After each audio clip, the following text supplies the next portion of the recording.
Aliyah et la clé interdite. Il était une fois, dans un petit village entouré de grands baobabs sacrés, une petite fille curieuse nommée Aliyah. Aliyah adorait explorer les endroits mystérieux, pendant que Mama Dada préparait du bissap près du feu et racontait de vieilles histoires magiques. Mais un soir, près d'un vieux mur couvert de fleurs, Aliyah aperçut une étrange lumière dans la poussière. Curieuse, elle s'approcha doucement. Puis soudain, elle découvrit une mystérieuse clé dorée.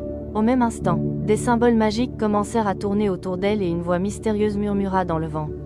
Le royaume t'attend. Effrayée mais fascinée, Aliyah courut montrer la clé à Mama Dada. Mais lorsque Mama Dada vit la clé, son visage changea immédiatement. Elle regarda la clé avec peur, comme si elle connaissait déjà son secret.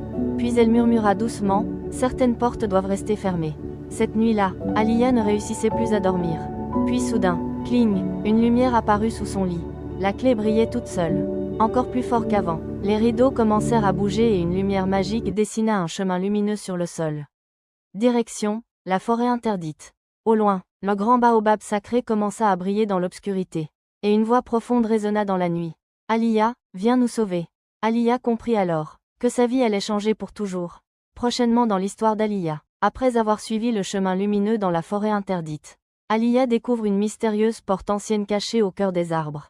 Mais derrière cette porte, un ancien secret dort depuis des centaines d'années. La clé magique commence à réagir. Des symboles apparaissent sur les pierres et une étrange présence observe Aliyah dans l'obscurité.